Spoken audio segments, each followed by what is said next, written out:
Fala pessoal, beleza? Vamos falar hoje um pouquinho sobre aplicações de derivadas, lei de Snell. No segundo ano do ensino médio, o professor de física ele ensina uns conceitos e um deles ele fala sobre ondas. E quando você tem uma onda que passa de um meio para outro, ela troca a sua velocidade. E aí ocorre um fenômeno que a gente chama de refração.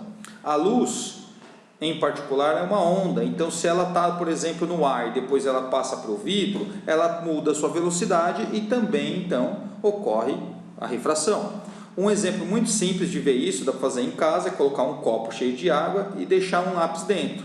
Dependendo do ângulo que você olhar, você vai ver o lápis um pouco distorcido, que é esse fenômeno da refração. Então vamos olhar para este desenho, tá? Onde aqui nós temos uma linha azul que representa uma superfície. Esse 1 seria o meio 1, poderíamos pensar que é o ar, e o meio 2 poderíamos pensar, por exemplo, a água. Aqui nós temos um ponto P e sai um raio de luz de P até o ponto M. Esse raio a gente chama de raio incidente. Do ponto M ele vai até um ponto Q, e aí nós chamamos esse raio de raio refratado.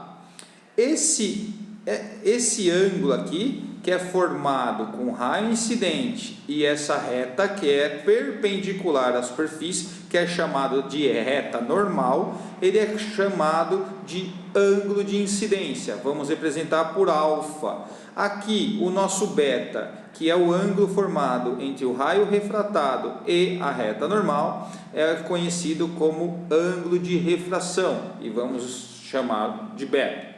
Então tem uma relação que é a lei de Snell, que trabalha com a velocidade 1, que seria a velocidade da luz no meio 1, velocidade 2, V2, que é a velocidade da luz no meio 2, e alfa e beta, que são os ângulos de incidência e de refração.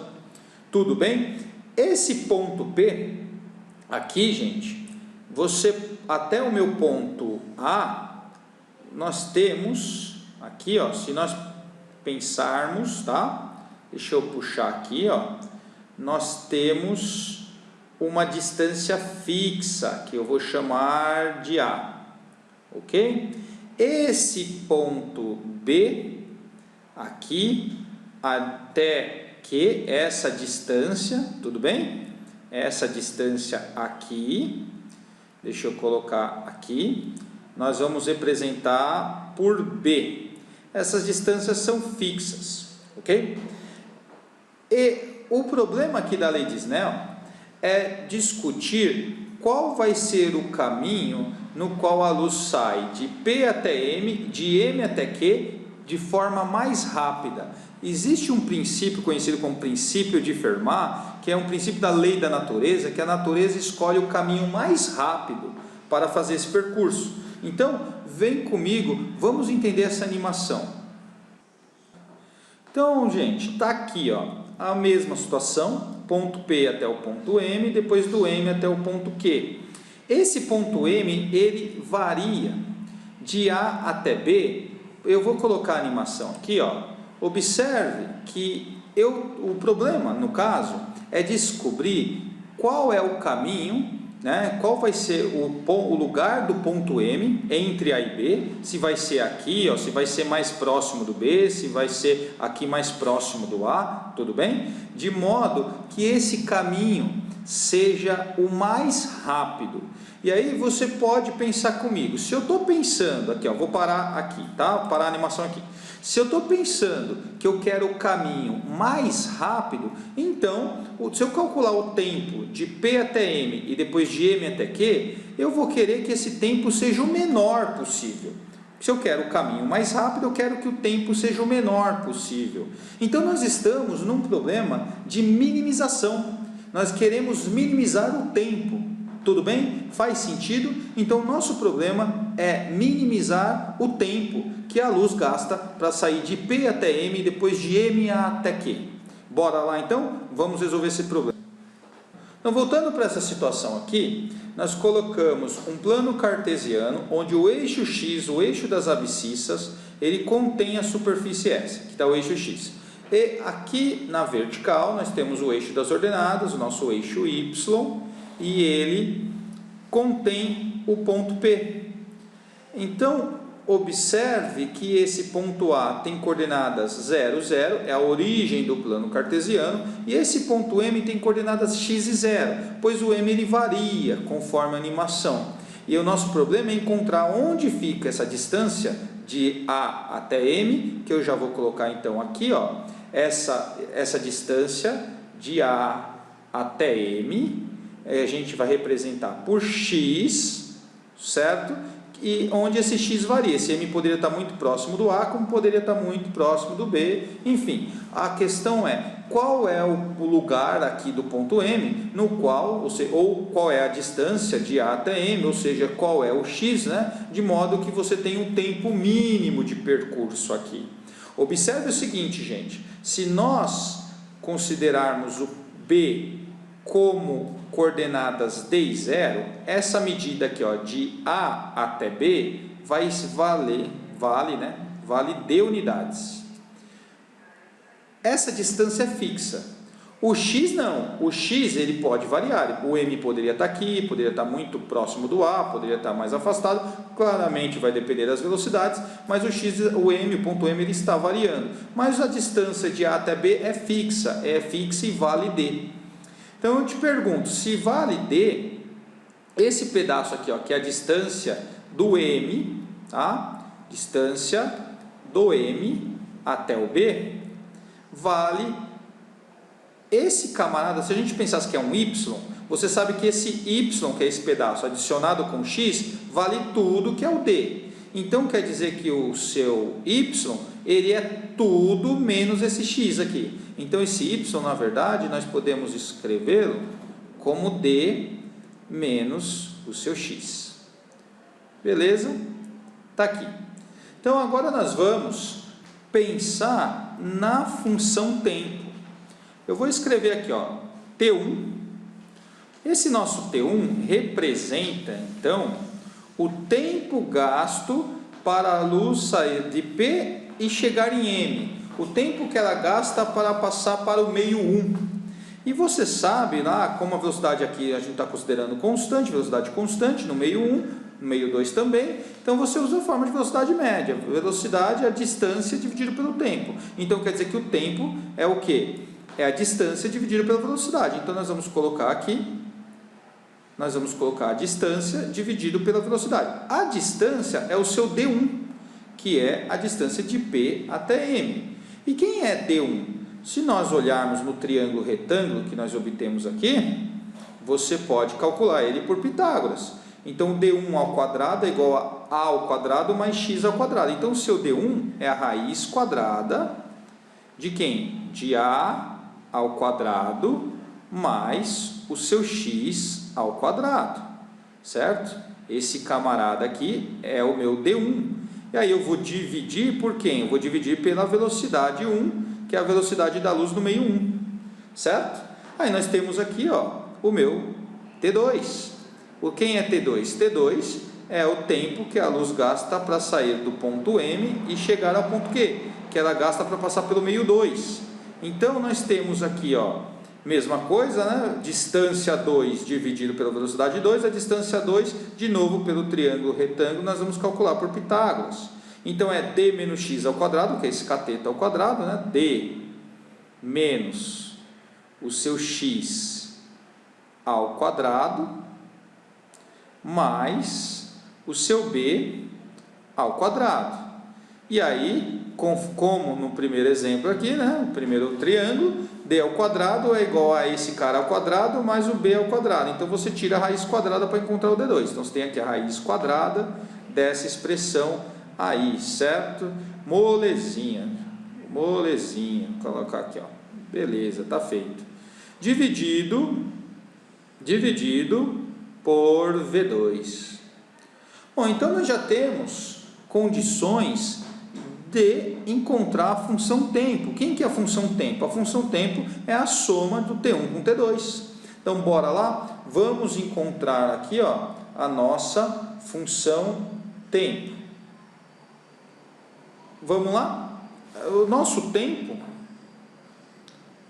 t de x é igual ao t1 de x mais o t2 de x, certo? E aí nós calculamos o nosso t1 de x e o nosso t2 de x. Então, o nosso t1 de x foi a raiz quadrada de a ao quadrado mais x ao quadrado, e o nosso dividido por v1 mais o nosso t2 de x, que é a raiz quadrada de quem? De d menos seu x ao quadrado mais o b ao quadrado. Beleza, tudo isso dividido por v2. Então, agora nós vamos derivar a função t. Antes, só para deixar claro aqui, o que nós temos como o domínio dessa função? O domínio dessa função é que meu x, ele pertence ao intervalo 0 e d, pois o m ele está entre a e b. Então, o domínio da função é esse intervalo fechado e limitado 0d. O contradomínio da função, você pode pensar que são os reais, ou os reais positivos, já que essa soma aqui é positiva, certo? Agora, para nós pensarmos na derivada, vamos inicialmente escrever essa t de x de forma diferente. Então, isso aqui implica na seguinte expressão: 1 sobre v1, tá? Ou não importa como eu escrevo aqui, tá? 1 sobre v1 vezes raiz de a ao quadrado mais x ao quadrado. E aí, gente, o que nós vamos fazer? Nós vamos lembrar que raiz enésima de a elevado a m, isso aqui é igual a elevado a m sobre n. Então, nós vamos escrever essa raiz em forma de potência. Então, bora lá, vamos lá. Você tem aqui, ó, a ao quadrado mais o seu x ao quadrado, isso aqui elevado a meio.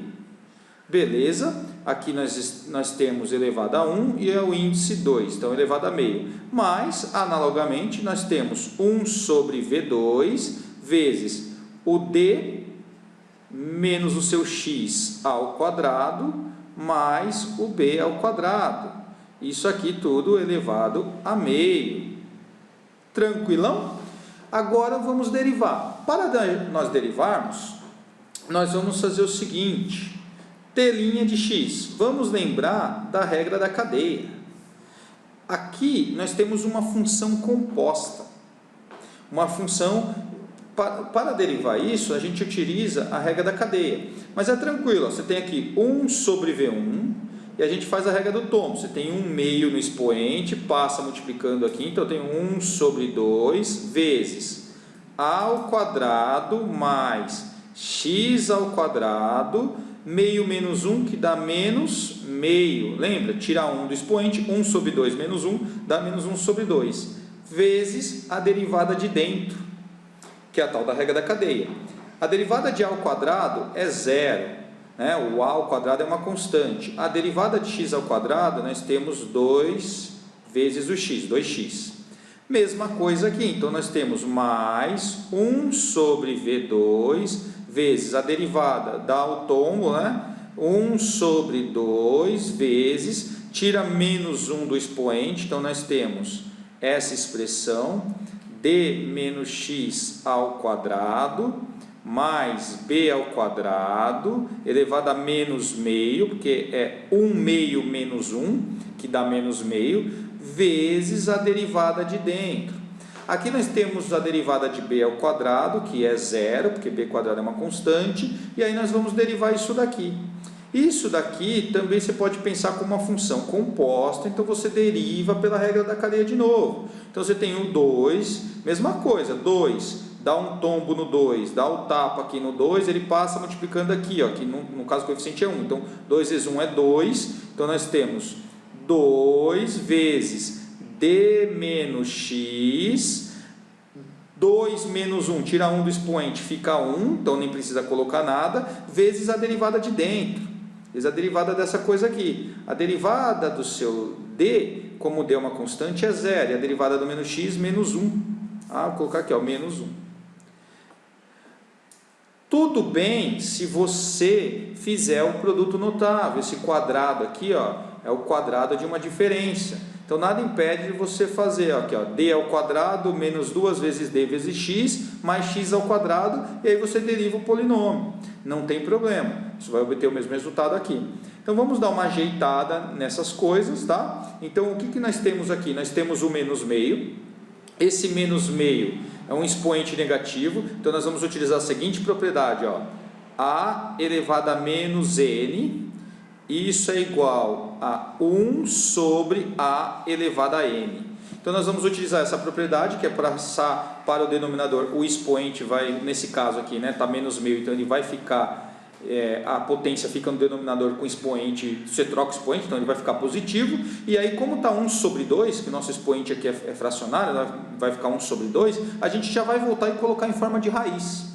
Então vai ficar 1 sobre o A, e aí a gente já vai colocar na raiz, né? Então vamos lá, vamos fazer isso aqui, tudo bem? Então isso implica, certo? Isso implica em T' de x igual 1 sobre V1 vezes 1 sobre 2 vezes essa expressão, vezes 2 vezes x. Então aqui, ó, nós temos esse 2 dividido com esse 2, né? Cancela, essa divisão é igual a 1, certo? E aqui nós temos 1 sobre a raiz quadrada, né? De quem? De A ao quadrado mais x ao quadrado, certo? 1 vezes, esse x eu já vou colocar aqui, ó, vezes o x que está aqui. Belezinha? Agora aqui, ó, mesma coisa. Nós temos o D menos x ao quadrado mais B ao quadrado, tudo isso, toda essa expressão aqui, ó, vou colocar aqui, ó, toda essa expressão elevada a menos meio. Então, tudo isso aqui que vai para baixo, então vai ficar raiz de D menos x ao quadrado mais B ao quadrado no denominador, que é essa expressão que está aqui. Esse 2 cancela com esse 2, certo? E esse menos 1 aqui, nós já vamos fazer já a regra de sinal, que é mais com menos, vai ficar menos, então já vamos colocar o menos aqui. E aqui nós temos o nosso 1 sobre V2, vezes, isso aqui cancelou, dividido por raiz quadrada de D menos x ao quadrado mais B ao quadrado. E aqui nós temos o D menos x, que eu já vou colocar aqui, ó, D menos x. Belezinha. E é isso, a nossa telinha de x. Ok? Agora, você pensa que nós vamos calcular, né, os seus pontos críticos. O que é o ponto crítico? Você vai igualar a zero, nesse caso, e encontrar a raiz disso aqui. Encontrar quais são os valores de x, né, qual é o valor de x, de modo que isso aqui, que essa função, ela se anula. Então vamos para o próximo slide e a gente já termina o exercício. Beleza, pessoal, então temos a nossa função derivada, igualamos a zero e vamos voltar para o desenho. Voltando para o desenho, aqui olhando para o seu triângulo, retângulo, de catetos A, X e hipotenusa D1, você pode, do ponto P, traçar a sua projeção na reta normal aqui, seria, sei lá, um ponto P', e observe que você obtém aqui um triângulo, que esse triângulo, ele é retângulo. De P até P', ele vale X, que é a medida que nós temos aqui. E de P' até M, nós temos como medida A. Então, nós podemos olhar e fazer o seguinte, ó. Cateto oposto, olhando para o ângulo de incidência, o alfa. Cateto oposto a alfa é x, então, dividido pela sua hipotenusa, é o nosso seno. Então, nós temos aqui, ó, seno de alfa é igual ao cateto oposto, que é x, dividido pela hipotenusa. E a hipotenusa é o D1, onde o D1 é quem? A raiz quadrada de A ao quadrado mais x ao quadrado. Certo? Está aqui, ó. Esse é o nosso seno de alfa. E daí? E daí que essa expressão aqui, ó, x sobre raiz de A ao quadrado mais x ao quadrado, aparece aqui, ó. Nós temos aqui. Então, nós podemos colocar isso aqui como seno de alfa. Tudo bem? Observe que nós já poderíamos ter feito direto, porque esse ângulo aqui, junto com esse ângulo de incidência, eles são alternos internos. Então, aqui também é alfa, e nós podemos olhar para o triângulo de baixo. Analogamente, nós podemos fazer a mesma coisa aqui. Nós temos o ângulo de refração como um alterno interno a esse ângulo aqui. Então, aqui também vai ser beta. Então, se nós olharmos para o cateto oposto, a beta é D menos X. Então, o nosso seno de beta, ele é cateto oposto, que é D menos X, certo? Que é D menos X, dividido pela sua hipotenusa, que é o D2. E o D2 é raiz quadrada de D menos o seu X ao quadrado mais o B ao quadrado. Aqui, ó, onde o cateto oposto a beta, no caso, é o nosso D menos X. Observe também que o seno de beta é justamente essa expressão aqui, ó. Esse cara aqui é o nosso seno de beta. Se nós pensarmos aqui, ó, deixa eu tirar esse seno, deixa eu tirar esse cara daqui, esse seno de alfa aqui, colocar para cá, e esse seno de beta, deixa eu tirar também, certo? Para não ficar atrapalhando a gente, e colocar ele, opa, assim não, né? E colocar ele, sei lá, para cá. Tudo bem? Pode ser aqui, ó. Vou deixar ele aqui. Beleza. Então, o que vai acontecer? Nós temos a seguinte relação. Aqui, ó, nós temos seno de alfa vezes 1. Eu vou colocar aqui, ó, seno de alfa dividido por V1, certo? Tá aqui, ó, dividido por V1. Isso aqui implica nisso, né? Essa expressão igual a zero implica nisso. Esse menos, passando para o segundo membro, já vai ficar positivo, então isso fica igual a 1 sobre V2, onde isso daqui é o seno de beta. Então, é seno de beta vezes 1, que dá seno de beta. Então, nós temos seno de beta sobre o nosso V2. E aí, acabou.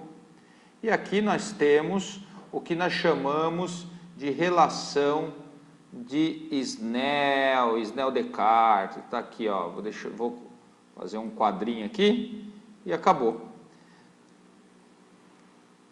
Aí você pode me perguntar, mas em geral, quando eu estou nesses problemas de minimização, a gente não faz o seguinte, a gente não iguala a zero e encontra o valor do x, que seria a raiz dessa função, que é o nosso ponto crítico, aí depois a gente até verifica se ele é ponto de máximo ou de mínimo, fazendo o teste da segunda derivada. Sim, faz sentido o que você está falando, mas olha o seguinte, ó, olha o seguinte, se nós pensarmos no telinha de zero, se você substituir o seu telinha de zero aqui, ó, se colocar o zero aqui, 0 vezes 1 é 0, dividido por isso aqui tudo é zero. E aqui vai ficar zero, então vai ficar D. O D é positivo, essa expressão na raiz é positivo, velocidade 2 positivo, então vai ficar menos uma coisa positiva. Então essa expressão inteira, quando o x é igual a zero na derivada, faz com que a derivada seja negativa. Então isso aqui, ó, fica menor do que zero. Beleza? Agora, o que vai acontecer se nós calcularmos o telinha de D? Se calcular o telinha de D, ao substituir o D aqui, D menos D é zero, então essa expressão que é zero, e aqui você fica com um valor positivo, D é positivo, V1 é positivo, tudo é positivo, então você sabe que o telinha de D é maior do que zero.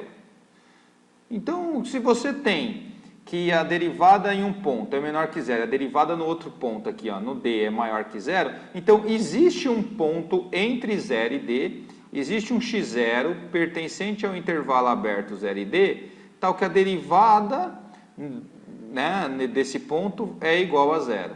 Ou seja, você consegue a garantia disso. E como essa função derivada ela é uma função crescente, tá? Como t' é crescente, você garante que só tem esse ponto. Você garante que só tem esse ponto crítico. Então, acabou. Esse exercício está feito. Aqui nós temos a lei de Snell.